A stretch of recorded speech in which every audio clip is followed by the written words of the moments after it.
friends, welcome back to Reading with Teacher Lizzie, and today we are going to be reading Dear Juno. The author is So Young Pak and it is illustrated by Susan Kathleen Ha-Ung. And this story is about a young boy that receives a letter from his grandmother that lives in Korea. And even though he can read Korean, he figures out what the letters say by the things that are sent to him in the envelope. And so then he writes a letter back with drawings and with meaningful objects. So that is what the story is about. And so here we see a little boy with an envelope and with his dog hair right here. Looks like he's barely opening the letter to read it. And over here on the back, it looks like that's the grandma that lives in Korea and her little cat. So do any of my friends remember what this page is called? Yes, we call this the front cover, the spine, and the back cover. Friends, so here we have the front cover of the book. So I'm guessing that this is Juno and the envelope and his dog. And here's his grandmother. Juno watched as a red and white blinking lights soared across the night sky like shooting stars and waited as they disappeared into faraway places. Juno wondered where they came from. He wondered where they were going, and he wondered if any of the planes came from a little town near Seoul where his grandmother lived, and where she ate persimmons every evening before bed.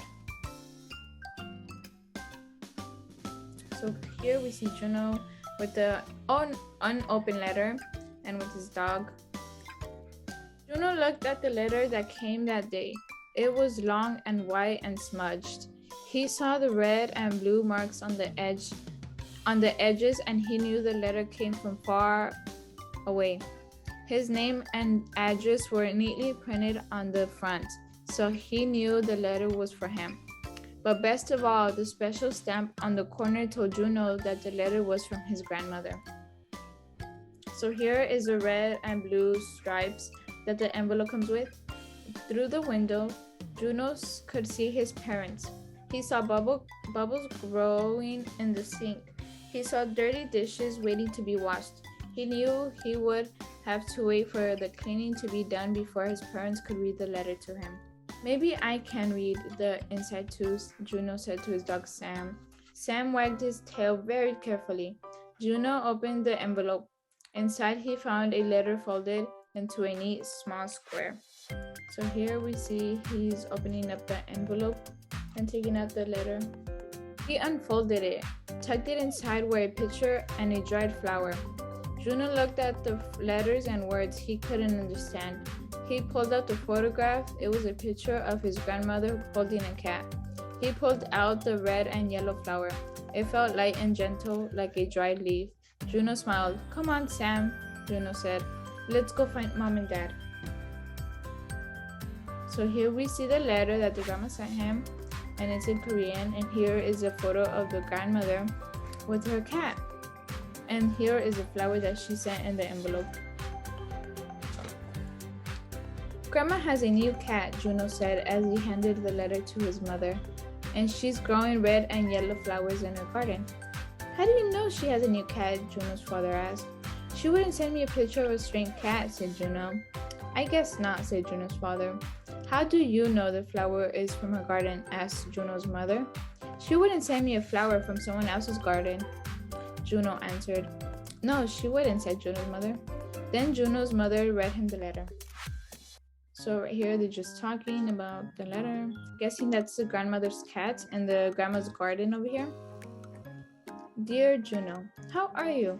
I have a new cat to keep me company. I named him Juno after you.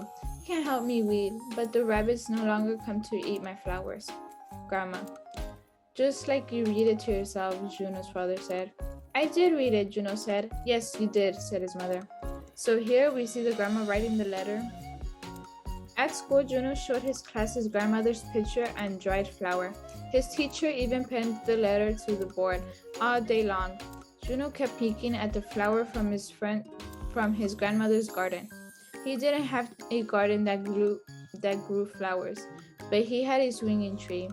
Juno looked at the letter pinned to the board. Did his grandmother like getting letters too? Yes, Juno thought. She liked getting letters just like I do. So Juno decided to write one.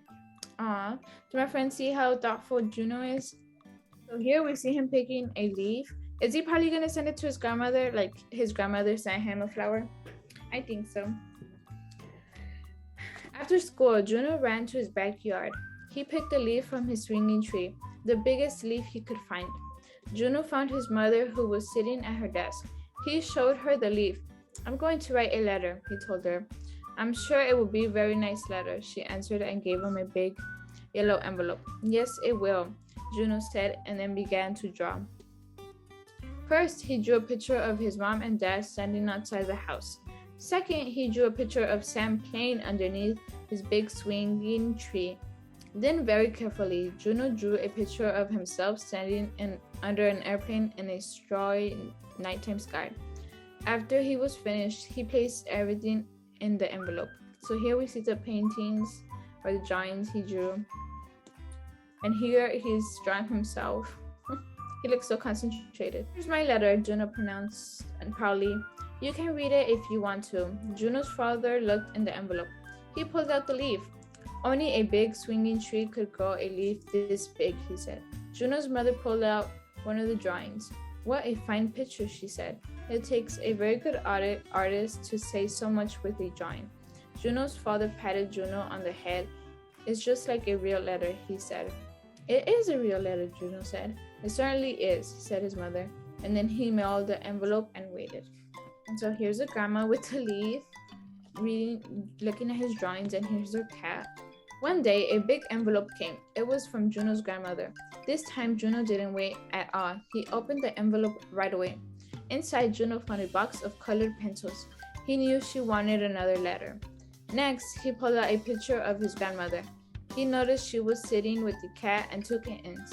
He thought for a moment and laughed. Now his grandma would have to find a new name for her cat. In Korea, Juno was a boy's name, not a girl's name. Then he pulled out a small toy plane. Juno smiled. His grandma was coming to visit. And here is Juno with the letter. Maybe she'll bring her cat when she comes to visit, Juno said to Sam, as he climbed into my bed. Maybe you two will be friends. Soon Juno was fast asleep, and when he dreamed that night, he dreamed about a faraway place, a village just outside Seoul, where his grandmother, whose gray hair sat on top of her head like powdered donut, was sipping her morning tea. The cool air feels crisp against her cheeks, crisp enough to crackle. He dreams like a golden leaves which cover permission garden. And here's her grandmother sipping her tea. So my friends, that was the end of the book. I really liked it. It was like a sweet ending. And it was sweet that he drew pictures like for his grandma to understand him.